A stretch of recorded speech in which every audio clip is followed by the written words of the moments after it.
Welcome, everybody. My name is Christine Valenza-Shin, and I am Executive Director for Beyond Barnard, and excited to be here today and honored to help direct Beyond Barnard in acting as liaison in these amazing 4+1 opportunities that are available to Barnard students. Particularly excited to, for this session, we've got some new folks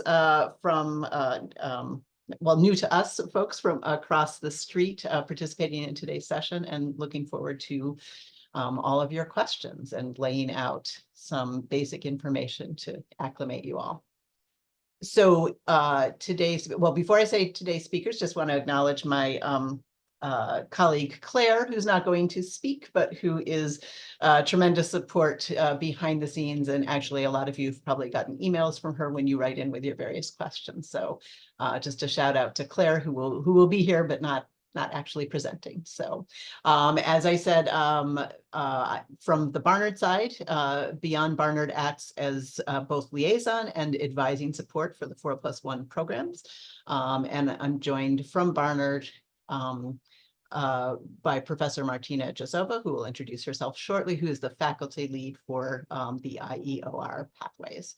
And then from across the street, from the Fu Foundation School of Engineering and Applied Sciences at Columbia University, welcoming our colleagues Natasha Stanislas from the admissions, graduate admissions department, and then Carmen Ng and Chris Lee, who work in academic and student affairs, specifically for the IEOR program. So that's who's in the room, and we will each sort of do our part and then all be here at the end for questions. You can certainly ask questions in the chat as you go along, and then we'll field some of those, as well as any questions that are asked out loud towards the end. So what we're going to look at today, I'm going to give a brief introduction and overview of the 4+1 pathways. Natasha is going to talk about the application timeline and process. And then we'll turn things over to Professor Jasova and Chris and Carmen to talk about the specific pathways, and then the actual, and then the resources and curriculum when you're in both years 4 and 5 of the program. So there are multiple 4+1 pathways that Barnard has direct partnerships with, including the School of Engineering, as well as School of Public Health and the QMSS program. There's a variety of them. And the goal behind all of them, and the reason these partnerships were created 5 or 6 years ago, is to provide Barnard students the opportunity to combine their undergraduate BA liberal arts degree with a master's degree from Columbia. Today's session is going to focus on the industrial engineering and operations research pathways. Other pathways under the SEAS umbrella include chemical engineering, biomedical engineering, civil, electrical, or mechanical engineering, and computer science. So just to sort of fit everything under the umbrella. There are other existing 4+1 programs at Columbia where we don't have a direct partnership and don't have a Barnard faculty lead and a specific cohort, but just a reminder that whatever you're considering, these 4+1s, another 4+1, or graduate school in general, part of Beyond Barnard's mission is to support all students in their graduate school plans, whatever form those take. One of the questions we get, I think definitely is who do you talk to now? This is clearly a partnership between Beyond Barnard, the Barnard faculty, and Columbia staff and faculty at the various programs. And there's some overlap here, but Beyond Barnard, we see our primary role is to meet with you early. Sometimes it's before these info sessions, sometimes it's after the info session. But we have individual appointments as well as some drop-in group appointments to talk about your general interest in the pathways or a specific pathway, and how is that fitting into your academic interests, your career goals, and we're happy to talk that through with you and sort of give you some of the broad outlines of the program and how to be thinking about it and making decisions about it over over your first and sophomore and junior years here at Barnard. We're also happy to walk through the general application requirements and timeline. And then once if you do move on and decide to apply to the pathways in your junior year, we are there, as we are with all graduate advising, for application support. We can work with you on your personal statement in the early stages, in the later stages, review your resume or CV. And very often we were always willing to talk through your choice of references and other details. The Barnard faculty leads are there for a couple of purposes, and Professor DeSova will outline this further, but they focus primarily on your academic progress and help you map out and answer your questions about finishing your requirements at Barnard and how that year 4 overlap can work. That can be your major and minor requirements, your other academic goals. If you are considering a double major, adding a minor, adding study abroad, that can get challenging, and it's helpful to check in with Professor Jasova on the specifics of that.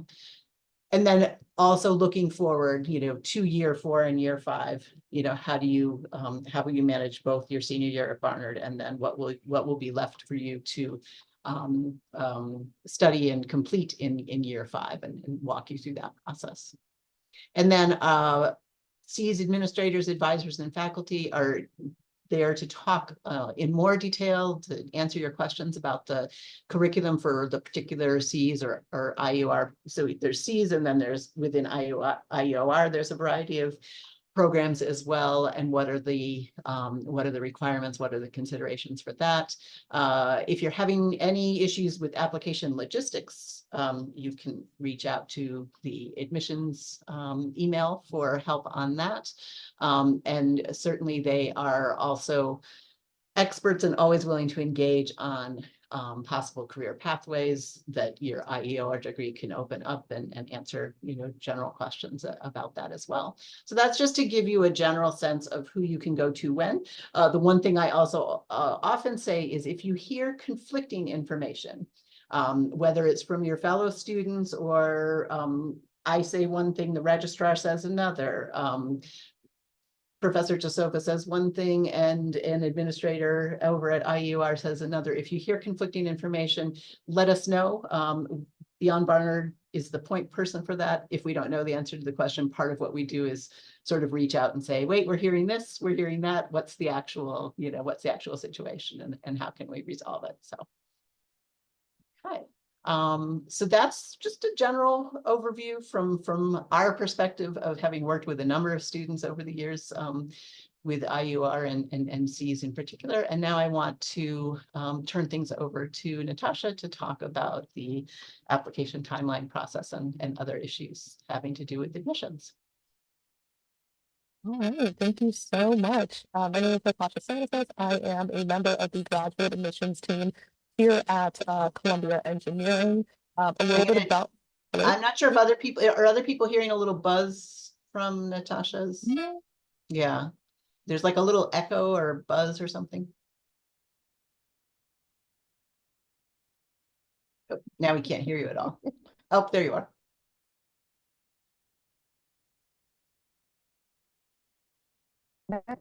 Am I heard better? No? Worse? Yeah, that's clear. Just a little louder, and we're good to go, I think. Okay. Excellent. Okay, well, a little bit about me. I am from New York, Bronx born and raised, and so I was trying to be cute and quiet, but obviously that was not worth it. Let's see, I've been working at Columbia for quite some time now at various schools. I'm a first generation college student myself, and I say that because, this is such an amazing opportunity to be able to pursue post-secondary education in a pathway that allows us some support for you. As you can see, the Beyond Barnard team is quite available to you and helpful. And so if at any point what I explain, or of course my colleagues explain, doesn't quite make sense, if we start sprinkling one too many acronyms, if we get ahead of ourselves, please let us know. We are here to help. So this is my contact information. You're welcome to reach out directly to our graduate admissions team as a whole. You can also reach out to me directly if you think that that's better, whichever works. And the QR code, of course, gives you more information. But right on time, let's go talk about the timeline now. As you can tell from talking about the application timeline, there's a few things to keep in mind for both your junior and your senior year at Barnard. So it is a two-part process. You do apply to the pathway program in your junior year. Generally speaking, we open the application September 1st. We'll see if it comes out a little earlier this year. That'll only give you more time to work on your truncated application. The application closes February 15th. So now is a great time to just be aware of those kind of final details if you're looking to submit for that deadline, or if you're ahead of yourself and thinking of the future academic years. And then we'll release those admissions decisions in May. A little bit about, I guess, the relationship between Columbia Engineering and Barnard. We go way back, even from the founding of both Barnard and the College of, or School of Mines, really. And so when we talk about the admissions process, we want to make sure that we're admitting students that are ready for graduate school education, that can really take advantage of having the possibility of taking the courses, but it's not something where the admissions process is meant to be that much of a barrier. So we'll talk about what the requirements are in a moment, but I do want to be very clear that decisions go out in May. But generally speaking, as your wonderful Barnard students, you already have quite an advantage in the admissions process. And then, of course, when it comes to thinking of your senior year, you're still a Barnard student. So being an undergraduate student, that fact hasn't quite changed. You're still very much at Barnard, but you're able to work with Beyond Barnard and the C's faculty to register for some coursework, which eventually gets put towards your master's degree, as long as you don't put it towards your bachelor's. And so it is important to keep in mind that you have the ability to earn master's degree graduate level credits while an undergrad, which is really a benefit to you so that you're able to continue to do things like have your financial aid from undergrad, and again, be able to be around peers and really be able to graduate faster with your master's because you're doing both of it simultaneously during that senior year, at which point in your senior year, you also will complete what we refer to as a completion application. It is a form that allows our departments to know and to approve that you've met the requirements of the pathway program, that you've done well in your courses, and at that point, you can actually be officially admitted into the master's program for the fall following your graduation from your undergraduate program. And so you can apply the credits you've earned, again, those master's degree level graduate courses, and you'll be able to apply that towards pretty much about a 30 credit degree. I think the IEOR, the Industrial Engineering and Operations Research Programs, might be a few more credits than that, but generally speaking, you have around 18 or so credits that you'll be able to really complete in 1 year. And that can easily be about 9 credits in the fall, 9 in the spring, or again, more depending on exactly which IEOR program that you're choosing. And essentially you're expediting the graduate process, the graduate experience, because you're already chipping away at that experience as part of your undergraduate experience. So for this next slide, we'll talk a little bit about those application requirements, some of which I have already hinted towards. The QR code takes you right to our website, which talks a little bit more about what those application requirements are, from the deadline to what materials you need to submit a complete application. There is a GPA requirement.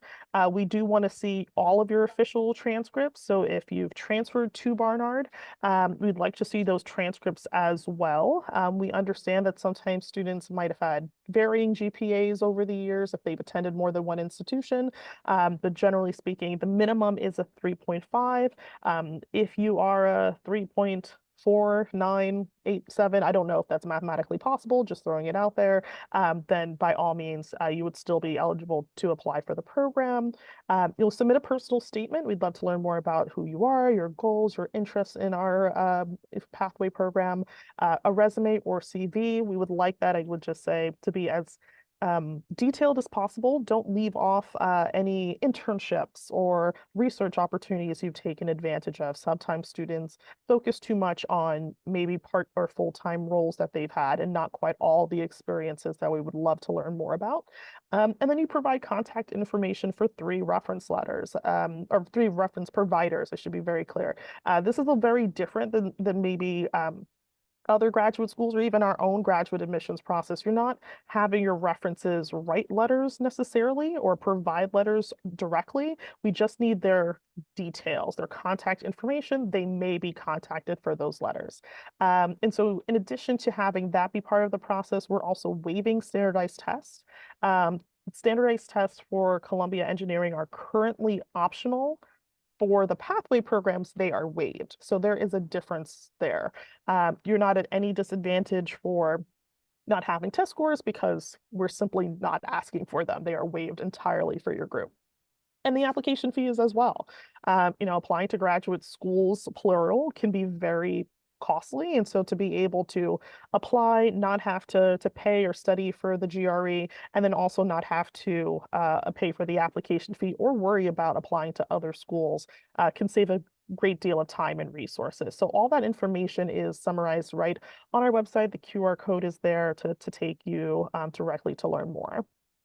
And then next, just wanted to cover some application frequently asked questions. I know one of them is usually, what are my chances of admission? I kind of clarified, hopefully, that you're Barnard students. If you've got the GPA and the strong interest, my colleagues in IEOR can, of course, talk about other things that faculty are looking at and for. But this is very much a program that's designed to be of your benefit. So is admission to the MS program from the pathway guaranteed? Not quite. We are going to have to make sure that you've taken the courses that are required as part of your senior year at Barnard, and you do need to complete that but it's almost a conditional admission, if you will. It's provisional. So you're saying, I'm following my advisor's direction, I'm keeping my 3.5 GPA, then of course we would love to have you here at Columbia Engineering. If you're not taking the courses required, if your GPA, slips tremendously, those are the things that would make your admission to the MS program unlikely. So do be mindful that you still have to keep up your grades, and you certainly have to maintain the academic requirements of your specific pathway. Are you considered for funding for the Masters of Science program? I will say when it comes to most graduate degrees, especially here at Columbia, most graduate degrees are self-funded. So it's very different than your undergraduate experience where you may have received funding from the FAFSA if you were a U.S. citizen or permanent resident. There is no equivalent on the graduate level. There's just no government funding available for graduate programs like there is for undergrad. So part of that is being mindful that you're taking graduate level courses as an undergraduate. So you're eligible for those funding opportunities that will support you for your undergraduate experience while you're chipping away at your courses. And that there are other fellowships, there are other kind of external opportunities you can pursue to fund your graduate school experience, but you would only be in grad school for a year, so already you're lessening the amount that you would take out for grad school if necessary. So that is something to be mindful of. There's no funding part of our admissions process. We're not reviewing you for admission and financial aid, but you absolutely should be considering what the external opportunities look like for you as you're applying to our program. And lastly, what other application options are available? For the most part, the pathway program is pretty popular, but if you're considering the pathway program and you realize you're past your junior year, or you might be interested in other programs and opportunities, there is the MS Express application. So if you're currently enrolled in Columbia or an affiliate student at Barnard, you'd actually be able to submit an application. It's the same requirements, so you don't have to feel the pressure of finding faculty to write a letter of reference or submitting an application fee. But you're able to apply within, I believe, 5 years of graduation even, so that you're able to kind of fast track your Master's of Science experience. If that makes sense for you and your goals, that would be absolutely possible. And then, of course, I think the main difference there is if you're doing the pathway program, you have the wonderful support of Beyond Barnard as you are a student, versus if you're on your way to leave the program and graduate your bachelor's, you're kind of taking on the MS Express in a very different pathway. So you do have options, of course, if you're still weighing them. But I would say the pathway is generally more popular, at least because of how the timing works in with everyone else's goals and choices. But I believe that's it from me. Of course, I'm sticking around. I'll be here in the Q&A or in the chat, however students are asking questions. I'm happy to do my best to fill in and to provide admissions insight. Yes. Thank you so much. And Awesome. there's always a couple of follow-up questions about the application process, so we will we'll catch those at the end or in the chat. But thanks for that overview. No problem.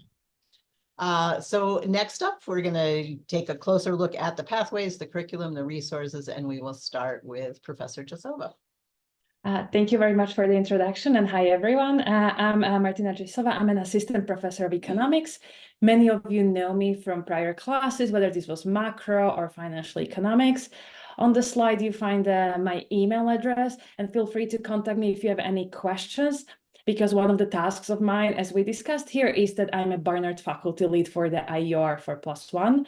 On the slide, you can also see my regular office hours, as well as the booking link that you can use if you want to just stop by and chat for 10-20 minutes and ask more details about the IEOR for +1 program. We can move to that. Perfect. So the main thing that I usually advise students is exactly related to your academic progress while you are still at Barnard. And one thing we've done to support this conversation is this part of our economics website, which you can see in the top row. And this is specifically all the information related to the IEOR program, what kind of courses you should be taking while you're still at Barnard, what is our recommendation, how to pair them with your regular major, when to take which course, and so on and so forth. What you find on this link is an average overall recommendation. Every student's different. If you're planning to double major, if you're planning to study abroad, or if you're simply learning about this program, or you're a transfer student, definitely everybody's path's different. So feel free to reach out to me. And I'm very happy to walk you through your specific options and your best timeline to be successful in applying for the IEOR. Now, what you will find in this information is that our recommendation of myself and economics department is to pair the IEOR for +1 with the economics and mathematics major. The main reason for this is that as you're taking those key class requirements, they can double count also as your major if your major ends up being econ math.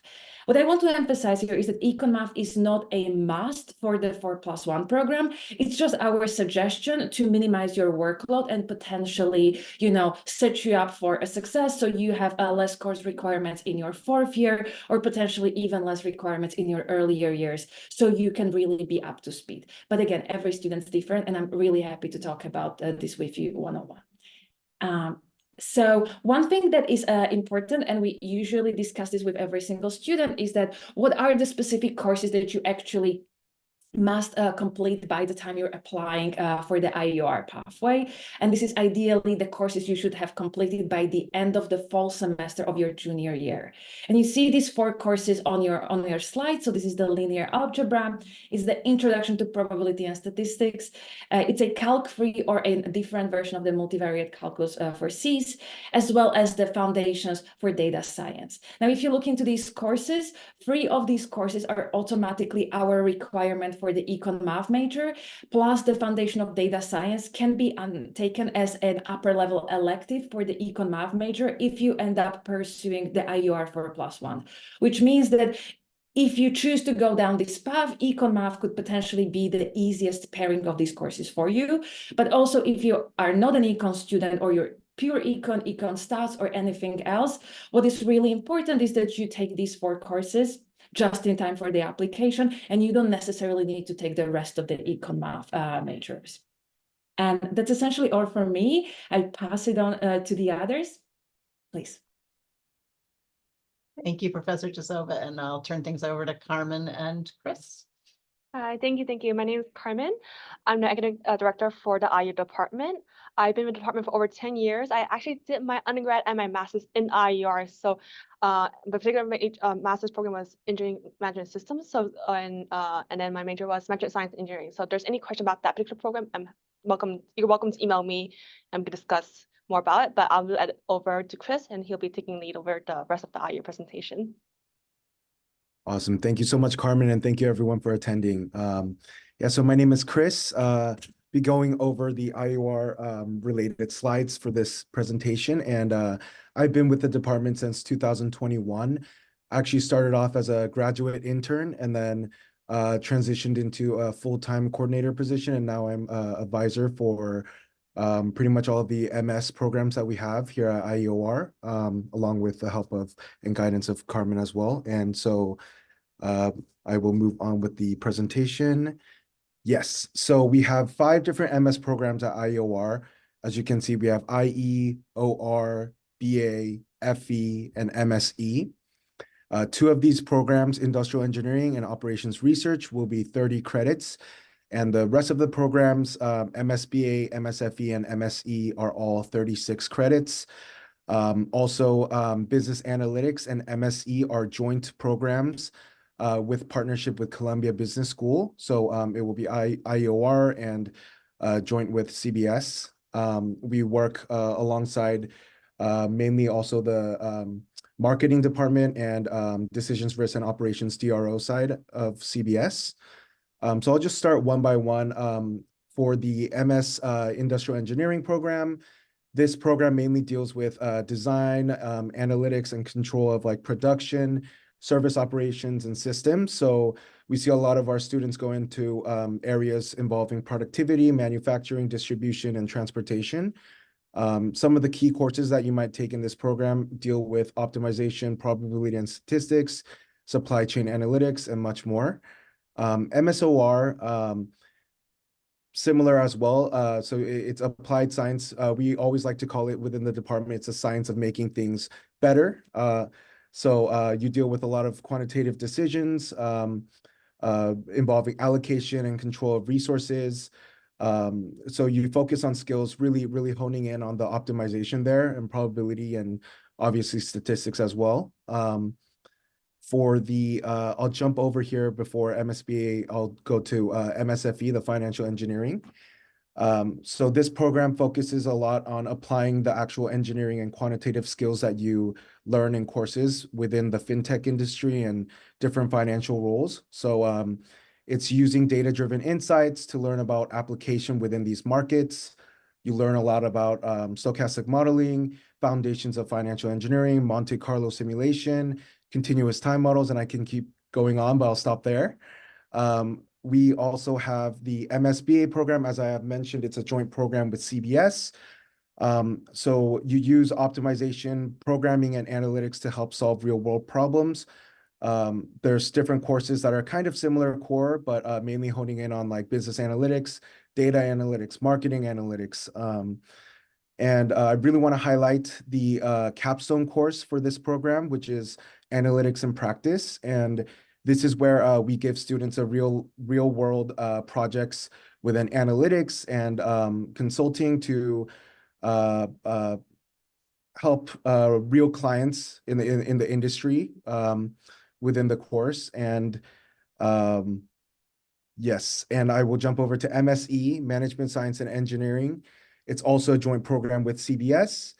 It emphasizes areas of technology management, data-driven decisions, managing risks, Our graduates of this program go into many different fields and many different roles, but they mainly involve business analytics, supply chain, consulting, and there's also a capstone course for this program, and it's called Operations Consulting. Similarly to analytics and practice, you get real hands-on experiences working in teams to help consult and address real-world client problems. And actually, I don't want to put Carmen on the spot here, but as a graduate of the MSc program, if you have any input that you want to give about the capstone or anything about the program, that would be great. Yes, so the capstone is actually a year-long course that starts end of August with Professor Dean Conchani. It was a great experience. So we actually worked with multiple clients on giving actual deliverables that they will implement in their workplace. Awesome, thank you so much. And we can move on here. Oh, I think one more. Yes. So at IEOR, we work together to provide a unique advising model for our students. Each student will be assigned a faculty advisor based on your program, and you will have an individualized career placement officer to help assist with all career-related needs, finding employment after your program, internships, different projects, and opportunities. We also have the ASA team, which Carmen and I are part of, to help with all advising needs ranging from onboarding, orientation, to advising to graduation and beyond. Pretty much making sure you're on the right track academically. We also work hand in hand with the career team on many different things that involve both academics and career services. For example, like our international students, they go through CPT and OPT, and in these types of projects, we really work together with the ultimate goal of helping you succeed academically and apply what you learn in your courses for post-graduation job opportunities, and with the ultimate goal of getting you hired. So I think that is it from my end, and also happy to answer any more questions about the MS programs later on. Excellent. Thank you so much. I just wanted to ask one question before I let the students start asking questions. During year 4, when they're still Barnard students, but maybe beginning some of their coursework, is there access to a faculty advisor and academic, somebody on your team, or does that kick in? Is that sort of informal in year 4 and then becomes official in year 5? I'm just curious how the program handles that. So for year 4 students, they can definitely reach out to the department. We have, I believe, Professor Yi Deng, which is our undergraduate program advisor. But they can connect with myself, someone on my team. We're still going to finalize the lead academic person, but in the meantime, they can connect with myself, Chris, or Cindy on the ASA side, and we can facilitate that process. Excellent. Thanks. All right. Well, thank you so much to all of you for giving that overview. Let's I want to open the floor to questions. Again, feel free to come off mute or camera or both, or add your questions in the chat, but we're here to answer what you need.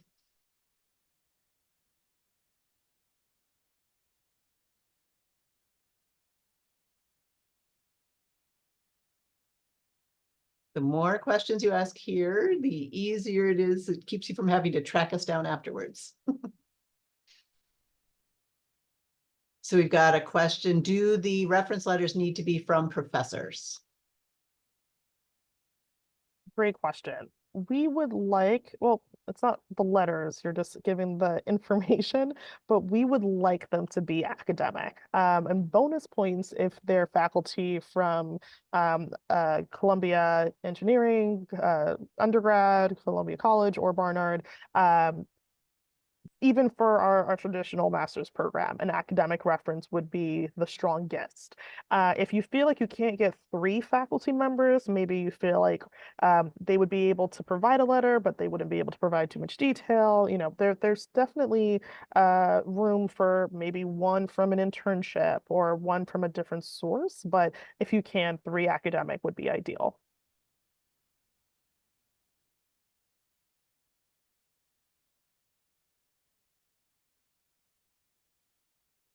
Other questions? Big, small, in between?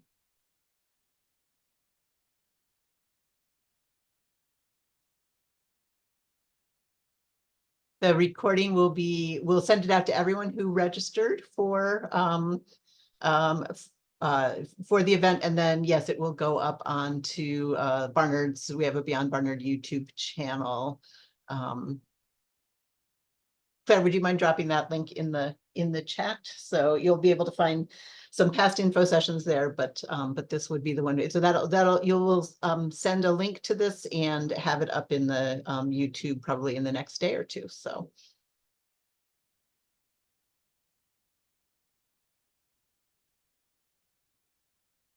So I just wanted to sort of before we leave, oh, we've got another question. What do you like, or what do you look for in an applicant's resume, CV? What should their experience portray?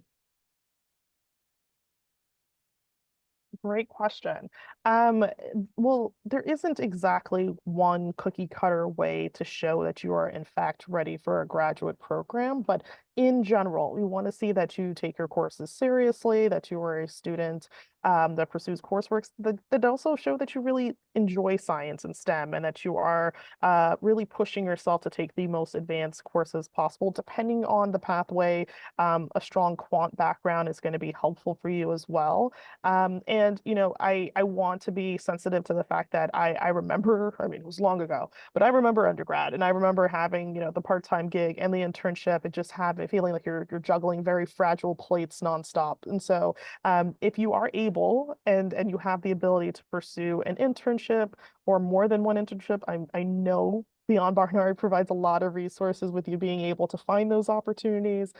Research is also great, again, depending on your own personal you know, time constraints. You may not want to do all of that simultaneously, and certainly don't in the 11th hour try to sign up for as many things as possible. But we would just love to know more. You know, maybe you're just really involved with student organizations. You're doing something either campus-wide or Barnard specific. Maybe there's something happening in your department that you're spearheading. Whatever how you spend your time is going to be helpful for us to get a sense of what your interests are, what you're passionate about, but also how you're using those opportunities to strengthen your self-actualization journey. You know, as you're becoming more of yourself, what is it about those experiences that are calling to you? And so you don't have to necessarily lead, you know, 5 clubs and nonstop research and also do, you know, there isn't an exact template to follow, but hopefully you are seeking out those opportunities as part of your time at Barnard.